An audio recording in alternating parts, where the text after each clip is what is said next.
So, Jonathan, obviously hybrid is here to stay. We're hearing it all the time, the word collaboration, and how can people collaborate when they're not in the same physical space? How can they do that effectively? Now, you were telling me a story about a conversation you had with one of our customers last week. Can you just repeat that story for the viewers and go through some of the issues that that person's just trying to solve? Yeah, so they were talking about the new normal, and that's hybrid, people working in the office, people working at home, but also working anywhere, whether it's a coffee shop, whether it's at the airport, whether it's in a building lobby. And how do you enable those people across all those different spaces to actually be able to work together?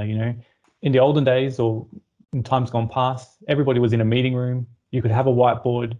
It's very quick. You pick up the pen, you walk over to the wall, you start drawing, writing. Anyone can stand up and actually interact with that. And that was real collaboration. But now that everybody is in separate spaces and we really don't know where they could be, how do you foster that same type of instant, intuitive collaboration? When the idea strikes, you've got to be able to capture that and work together. Yeah, 100%. And I think, there's a few software platforms out there and I suppose you have to look into each different situation and see what platform might be useful or potentially useful.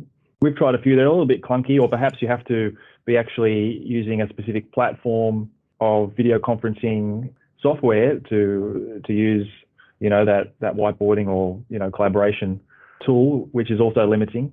But what about this is what I think is dead. And I'm seeing these out in the market. I'm seeing manufacturers talking about putting a camera over the top of a static whiteboard in a meeting space and saying, you need to get one of these because then you'll be able to enable your remote people to see what's going on in a collaboration session inside the meeting room.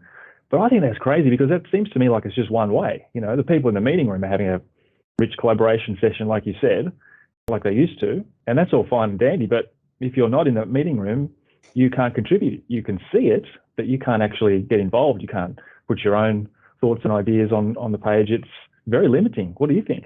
Yeah, that's exactly right. You can see it.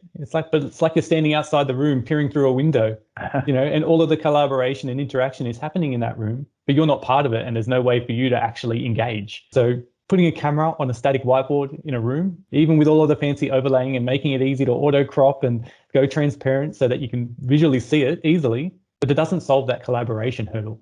It's still a one-way medium. It's didactic. It's, preaching at the people outside of the room. You need to have definitely not collaboration. Yeah, you need to have a tool that, the people outside of that space, that physical space, as I said, whether it's working from home or a coffee shop, airport, wherever they might be, they need to have a way to interact with that content and contribute their own ideas. And this is where I think a software solution that allows that real-time interaction two ways overcomes that hurdle, gives that collaboration and levels the playing field for everybody in the meeting. Yeah, it's about leveling the playing field. Well, it seems like, that idea of putting a camera in a static whiteboard in a meeting room makes no sense in the new hybrid world that we're living in. But it'd be great to get some thoughts and feedback from anyone watching this video. Leave your thoughts in the comments below. What do you think?